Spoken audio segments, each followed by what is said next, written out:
Hiya folks, it's Jonathan Denwood here from WP-Tonic, and in this video I'm going to be talking about the benefits of blending learning in 2025. It's a really interesting subject. We've helped loads of clients in this area, got a ton of information to give you. I'll be back in a few moments, folks. And coming back, so in this video, we're going to be looking at the concepts and just the landscape around blending learning. What does it really mean?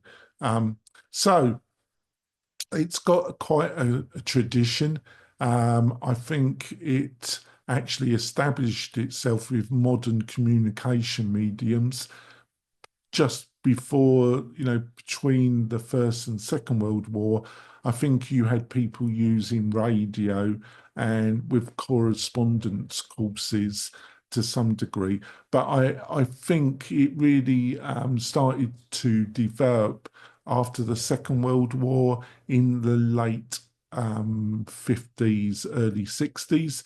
And that was around television, and especially in the UK, United Kingdom, where a organisation called the Open University, which still exists, combined television programs aimed at Pacific university courses, which they provided. So basically, you did a university course in the UK. You could do it by watching these television programs, by course books and summer camps, a combination of summer and spring camps, depending on the subject you were taking. And a university course in the UK normally takes about 3 years.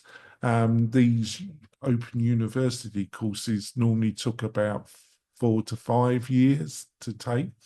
And they were quite good actually, and they were looked upon in quite high appeal to employers, because it really, showed that somebody had determination, and they were seen of high quality education. Like I say, they're still going, but it's more internet based with a bit of television basically. But they were real pioneers in this sector.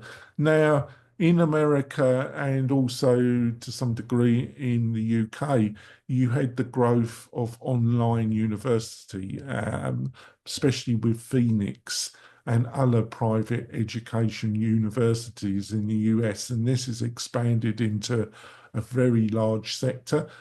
Some are good, a lot of them are indifferent, and a lot of them are appalling, to be truthful.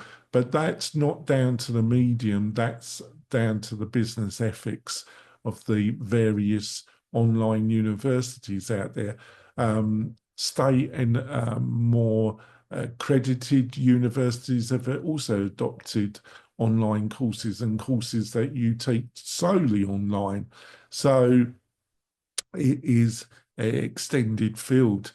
Now, when it comes to organisations, private organisations that are not private universities or state or associations, with a credibility ability, if you're outside that, or you're a private individual, I see the world of hybrid not being solely dominated by you have weekend, you have week camps, you combine it to physical meetings combined with online. That is the traditional model, and it's still totally effective, especially in higher cost courses, which you're doing so much mentoring and training online, but then you offer a week-long boot camp where you have more ability to have group dynamics. That's total. But I think there's also more that you can do with the online, which I do think you can combine in a hybrid. You could Which, what do I mean by this? Well, where you're offering group, offer a course and then you offer a group element on a higher price, and then you can have one-to-one mentorship online combined with a group physical meeting set up. I've there's a lot of people that are doing these hybrids, as I call them, that are not solely physical location or solely online. I think there's a middle ground as well there. I don't want this video to be like War and Peace, so I'm going to end it here. I've written an article that goes into this in a lot more detail. You find the link to that in the video description. Also, give us a thumbs up and also think about subscribing to the channel. I'm making these videos every week that covers everything you would need to know about e-learning or building a membership or community at the beginning of 2025. And it shows YouTube that I'm doing something right. If you could subscribe, that would be much appreciated. I'll see you soon, folks. Bye.